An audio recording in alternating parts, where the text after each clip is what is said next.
teman-teman, di sini kami dari kelompok 6 yang menjelaskan tentang materi risk management.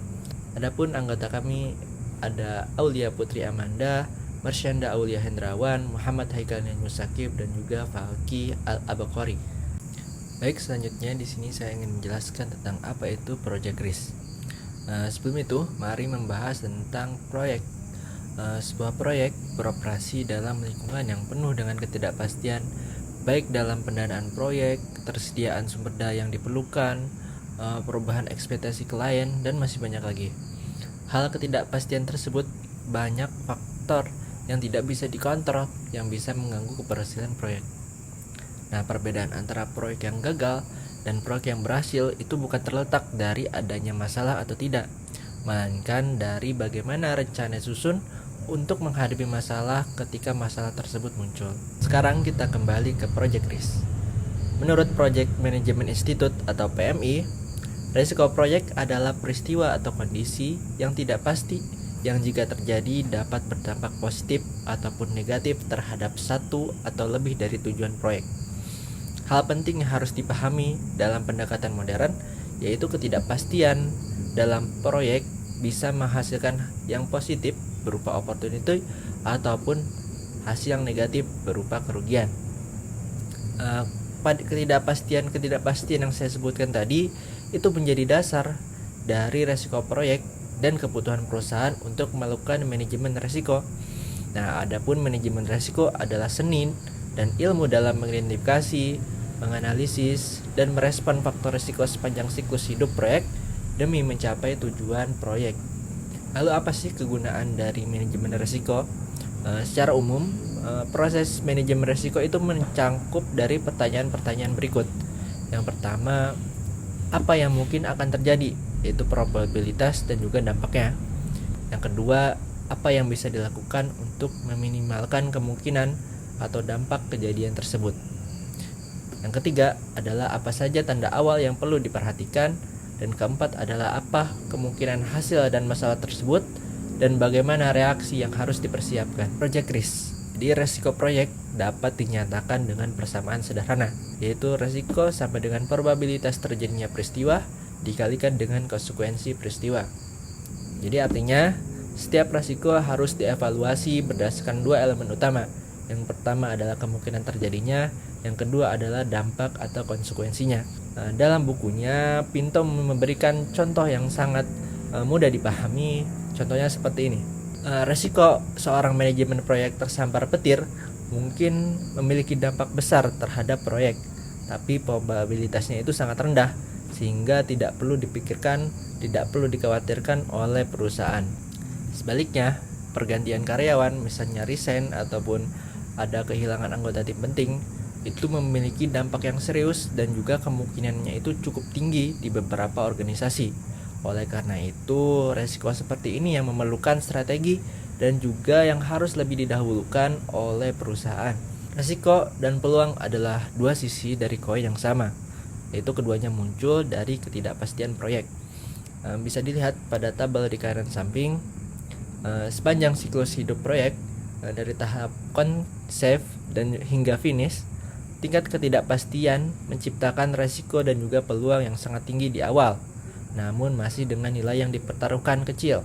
Kemudian secara bertahap ketidakpastian tersebut itu menurun semakin jelasnya arah proyek. Sementara nilai investasi dan juga sumber daya yang terus meningkat, sehingga menghasilkan kondisi di fase eksekut di mana kombinasi antara risiko yang masih signifikan dan besarnya nilai yang dipertaruhkan menciptakan dampak resiko yang paling tinggi, yang menegaskan bahwa manajemen risiko harus dilakukan sejak tahap awal agar potensi kerugian besar di tahap tengah hingga akhir proyek dapat diminimalkan. Oke, selanjutnya saya akan menjelaskan manajemen risiko dengan pendekatan 4 tahap yang sistematis. Jadi sebelum masuk ke detail, saya akan memberi gambaran besar dulu. Menurut Pinto, manajemen risiko yang sistematis itu terdiri dari 4 langkah utama. Yang pertama ada identify. Jadi mengidentifikasi risiko apa saja yang mungkin muncul. Terus yang kedua ada analis. Jadi menganalisis seberapa besar kemungkinan dan dampaknya. Yang ketiga ada mitigate. jadi menyusun strategi untuk menanganinya. Dan yang keempat ada kontrol, mendokumentasikan semua sebagai pembelajaran. Keempat tahap ini adalah satu kesatuan yang saling berkaitan, nggak bisa dipisah-pisah. Jadi kalau misal salah satunya kita skip, hasilnya bisa fatal untuk proyek kita. Oke, untuk sekarang kita masuk ke detail masing-masing tahapnya. Oke, di slide ini kita akan bahas dua tahap sekaligus, stage 1 dan stage 2. Jadi, tahap pertama ada risk identification, yaitu proses menentukan faktor risiko spesifik yang bisa mempengaruhi proyek kita. Jadi, yang pertama ada financial risk. Ini risiko yang muncul karena investasi modal yang besar di awal. Contoh nyatanya kayak Boeing yang harus keluar miliaran dolar sebelum satu pesawat pun terjual. Yang kedua ada technical risk. Jadi terjadi kalau proyek kita menggunakan teknologi baru yang belum teruji. Makin baru teknologinya, makin tinggi risikonya. Yang ketiga ada commercial risk. Jadi ini soal ketidakpastian pasar, apakah produk atau jasa kita nanti bakal diterima oleh pelanggan atau enggak. Jadi terkadang ini yang sulit diprediksi. Untuk yang keempat, execution risk. Jadi risiko dari sisi pelaksanaan. Misalnya kondisi lapangan yang tidak ideal atau tim yang kurang terlatih. Untuk yang kelima, legal risk itu risiko kontraktual. Kalau ada klausul penalti, fixed price kontrak atau liquidated damage, nah itu semua masuk di kategori ini. Lalu bagaimana cara kita mengidentifikasi semua risiko ini? Jadi ada 4 metode yang bisa dipakai. Jadi yang pertama ada brainstorming bersama tim, konsultasi dengan expert atau metode DLP, terus belajar dari data historis proyek sebelumnya, dan penilaian berbasis tim lintas fungsi. Nah, untuk yang selanjutnya kita membahas stage 2, analysis of probability and consequence. Jadi setelah kita tahu resikonya apa saja, kita masuk ke tahap kedua. Nah, di sini kita mencoba menjawab dua pertanyaan seberapa besar kemungkinan risiko ini terjadi, dan kalau terjadi seberapa parah dampaknya. Nah, bisa dilihat ada RF sama dengan PF plus CF min dalam kurung PF kali CF tutup kurung. Jadi di mana PF adalah probability of failure, itu dihitung dari faktor maturity, complexity, dan dependency project. Untuk yang CF adalah consequence of failure. Jadi itu dihitung dari dampak ke cost, schedule, reliability, dan performance. Jadi hasilnya adalah risk factor atau RF. Aturan sederhananya begini, kalau RF di bawah 0,30, resiko masih rendah. Kalau misalnya RF di antara 0,30 sampai 0,70, risikonya sedang. Kalau RF di atas 0,70, risikonya tinggi, harus segera ditangani. Formula ini membantu tim proyek untuk memprioritaskan risiko mana yang harus ditangani lebih dulu, karena nggak mungkin kita tangani semua risiko sekaligus dengan sumber daya yang terbatas. Oke, yang selanjutnya kita sudah tahu risiko apa yang ada dan sudah tahu mana yang paling berbahaya. Sekarang pertanyaannya, apa yang kita lakukan? Nah, ini dibahas di slide 3. Jadi ada 4 pilihan utama yang bisa diambil oleh tim proyek dalam menghadapi risiko. Pilihan pertama ada accept risk. Jadi ini bukan berarti kita pasrah atau cuek ya. Jadi ini adalah keputusan yang diperhitungkan. Kalau risikonya kecil, kemungkinannya rendah, dan biaya mitigasinya justru lebih mahal dari dampaknya. Maka do nothing adalah pilihan yang paling rasional. Contoh, industri rekaman tahu bahwa lebih dari 95% album baru itu tidak untung, tapi mereka tetap jalan karena itu sudah jadi bagian dari model bisnisnya. Untuk pilihan kedua ada minimize risk. Jadi kalau risikonya signifikan, kita perlu ambil langkah aktif untuk mengurangi. Contohnya yang bagus dari buku ini adalah Boeing. Mereka mewajibkan semua vendor penting untuk dijaga ketat oleh tim quality assessment mereka, bahkan sampai intervensi langsung ke proses produksi vendor. Tujuannya satu, meminimalkan risiko komponen cacat. Untuk yang ketiga ada share risk. Jadi resiko ini dibagi ke beberapa pihak secara proporsional. Ini umum banget di proyek-proyek besar yang contohnya ada di konsorsium Airbus. Jadi tidak ada satu negara Eropa pun yang mampu menanggung sendiri biaya pengembangan pesawat baru. Jadi mereka patungan dan berbagi risiko bersama. Untuk yang keempat ada transfer risk. Jadi kalau risiko tidak bisa dihilangkan atau diminimalkan, kita pindah ke pihak lain. Caranya bisa lewat fixed price kontrak, kontraktor yang menanggung overrun, bisa juga lewat liquidated damage atau asuransi, terutama di proyek konstruksi. Nah, selain keempat strategi utama itu, ada juga beberapa alat pendukung seperti kontingensi reserve, baik di level task maupun manajerial. Kemudian asuransi workaround, dan program cross training team. Jadi semua ini memperkuat strategi mitigasi yang sudah kita pilih. Oke, sekarang lanjut ke stage 4, jadi control and documentation. Jadi setelah kita identifikasi, analis, dan tangani risikonya, kita wajib mendokumentasikan semuanya. Kenapa? Karena dokumentasi yang baik adalah aset bagi proyek-proyek berikutnya. Bayangkan kalau kita tidak punya database lengkap tentang risiko yang pernah dihadapi dan bagaimana cara mengatasinya, itu akan mempersulit proyek-proyek berikutnya. Nah, di buku disarankan ada pendekatan 5W dalam menyusun laporan manajemen risiko. Yang pertama ada what, apa sumber risikonya, jadi deskripsikan dengan jelas. Terus kedua ada who, siapa yang bertanggung jawab menangani risiko ini, jadi harus ada nama spesifik bukan tim. Terus when, kapan target penyelesaiannya, dan ada milestone. Terus ada why, kenapa risiko ini bisa muncul, dan how, bagaimana rencana detailnya, langkah-langkah konkret apa yang akan diambil. Kalau laporan ini sudah bisa menjawab kelima pertanyaan itu, berarti dokumentasinya sudah solid. Nah,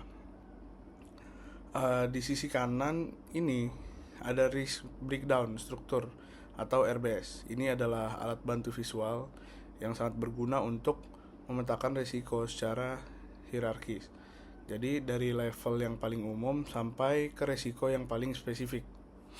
Nah, di level teratas ada project risk secara keseluruhan, lalu dibagi menjadi kedua kelompok besar, eksternal seperti risiko pasar dan dampak lingkungan, dan internal seperti risiko teknis dan organisasi. Dari sana kita bisa nge-breakdown ke risiko yang lebih spesifik seperti customer acceptance, profit potensial, performance, dan sebagainya. Jadi RBS ini mirip dengan WBS atau work breakdown struktur yang sudah kita pelajari di chapter sebelumnya. Bedanya ini untuk risiko, bukan untuk pekerjaan.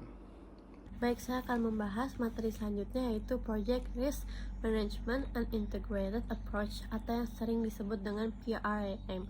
Jadi secara sederhana, PRAM itu adalah pendekatan untuk mengelola resiko proyek secara menyeluruh dan terstruktur. Artinya, resiko tidak hanya dilihat sebagai masalah yang muncul di tengah jalan, tapi sudah dipikirkan sejak awal sampai akhir proyek. Salah satu hal penting dari PRAM adalah bahwa manajemen resiko itu punya siklus hidup sendiri, sama seperti proyek. Jadi, pengelolaan resiko dilakukan secara terus-menerus, bukan hanya sekali saja. Selain itu, strategi yang digunakan juga bisa berbeda di setiap tahap proyek, dan pendekatannya bersifat terintegrasi, yang artinya menggabungkan berbagai metode sesuai kebutuhannya. Selanjutnya, PRAM itu memiliki 9 tahapan utama atau 9 langkah. Tahapan pertama adalah define, yaitu kita harus mendefinisikan proyek dengan jelas, mulai dari tujuan, ruang lingkup, sampai hasil yang diharapkan. Kalau misalnya dari awal sudah tidak jelas, maka resikonya akan semakin besar. Tahap kedua yaitu fokus. di mana kita mulai merencanakan bagaimana cara mengolah resiko. Jadi di sini risk management diperlukan seperti bagian penting dari proyek itu sendiri. Tahap ketiga adalah identify, yaitu mengidentifikasi semua kemungkinan resiko. Kita harus berpikir apa saja yang bisa salah dalam proyek ini. Lalu tahap keempat adalah structure, yaitu mengelompokkan resiko yang sudah ditemukan supaya lebih mudah dipahami dan dianalisis. Tahap kelima adalah ownership, yaitu menentukan siapa sih yang bertanggung jawab terhadap setiap resiko. Ini tuh penting supaya tidak terjadinya saling lempar tanggung jawab. Tahap keenam ada estimate, yaitu memperkirakan seberapa besar kemungkinan resiko itu terjadi dan seberapa besar dampaknya. Lanjut ke tahap 7 ada evaluate, yaitu mengevaluasi dan memprioritaskan resiko mana yang harus ditangani terlebih dahulu.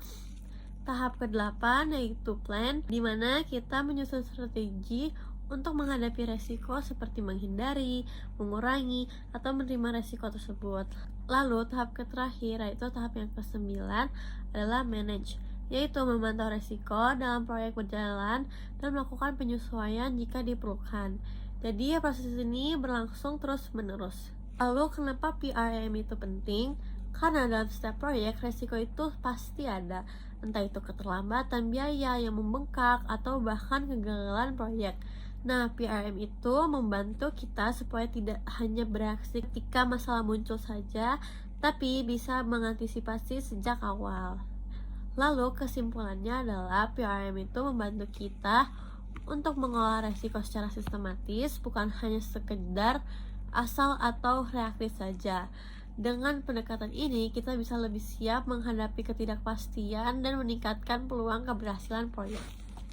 Nah, selanjutnya saya akan menjelaskan studi kasus yang berjudul Classic Case Nickel Highway Collapse.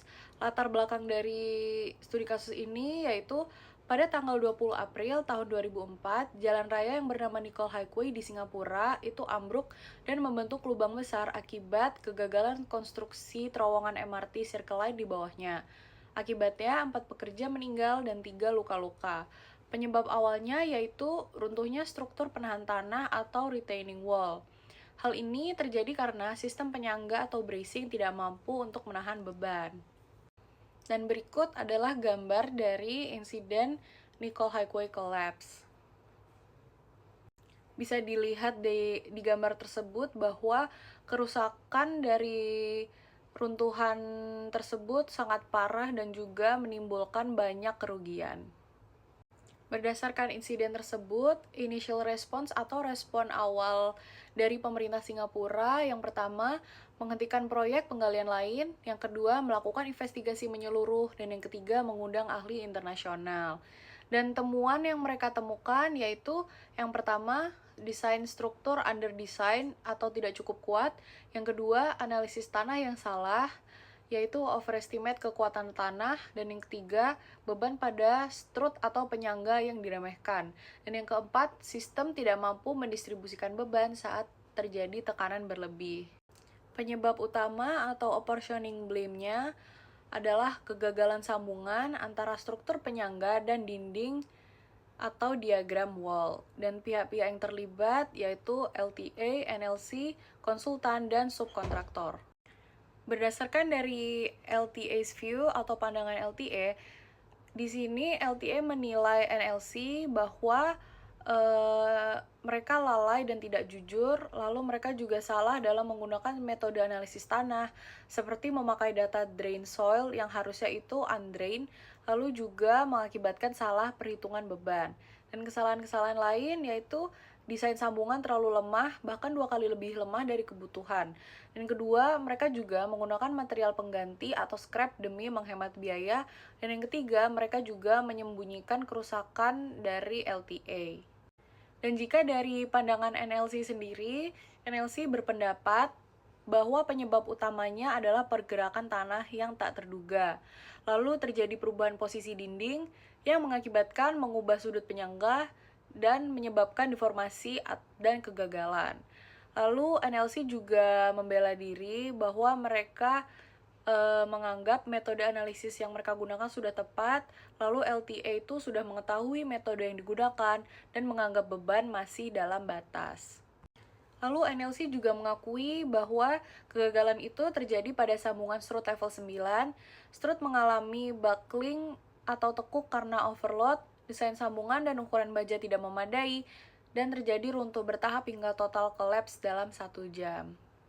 Kalau dari perubahan metode konstruksinya sendiri, sebelumnya mereka itu menggunakan metode bottom up, yaitu butuh banyak penyangga sementara.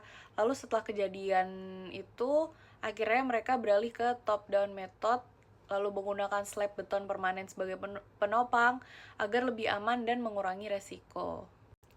Menanggapi insiden tersebut, respon dari pemerintah yaitu mereka melakukan langkah-langkah. Yang pertama, membuat regulasi keselamatan baru, lalu hukuman lebih tegas untuk kelalaian profesional, sistem lisensi kontraktor, audit keselamatan proyek besar, dan juga pelatihan tambahan. Yang hasilnya, proyek MRT itu tetap dilanjutkan dengan standar keamanan yang lebih tinggi dan aman. Sekarang masuk ke pertanyaan yang pertama. In what ways were the project's planning and scope management appropriate? When did the planners begin to knowingly take unnecessary risks? Discuss the issue project constraints and other unique aspects of the tunnel in the risk management process. Were these issues taken into consideration? Why or why not? Dalam kasus Nickel Highway Collapse ini, perencanaan dan skop manajemen proyek pada awalnya itu sudah cukup tepat karena tujuan proyek mereka jelas. Desain dan metode konstruksi juga telah disusun, serta pembagian tugas antar pihak itu juga sudah ditetapkan.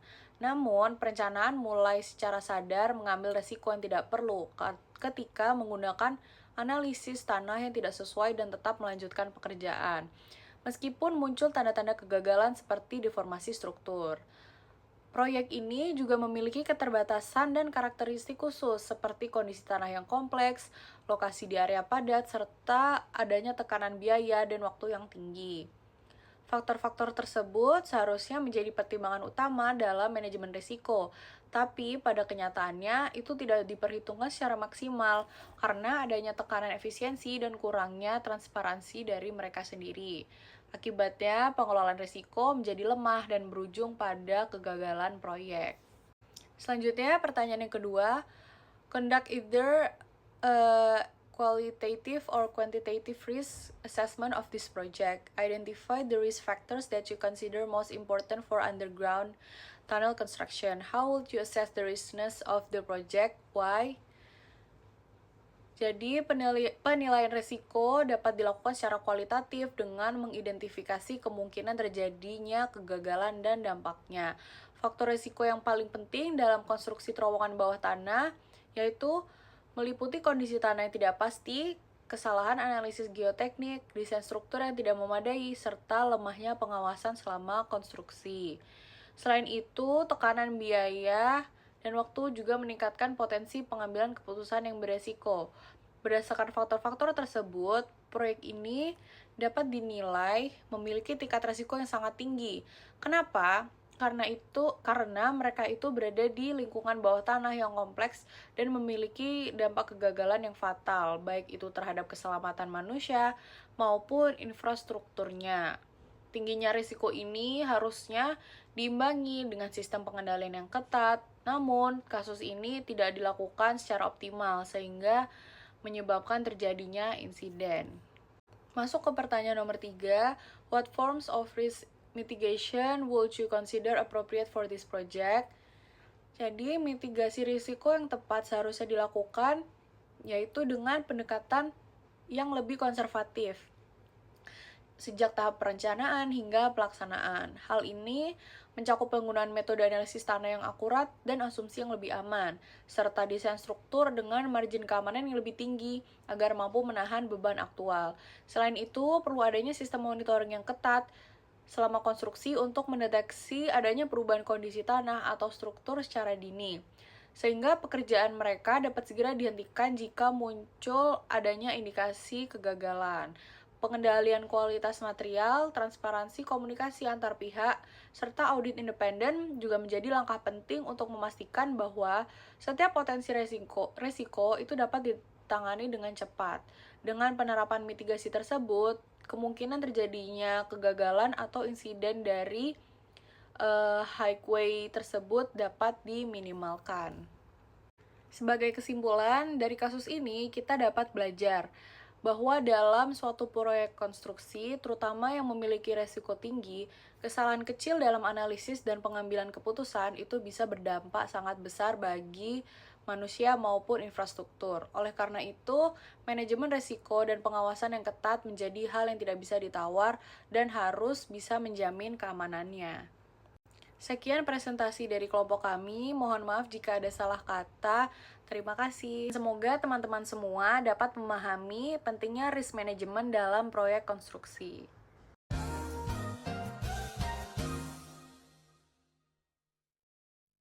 What's been on my mind? I wanna be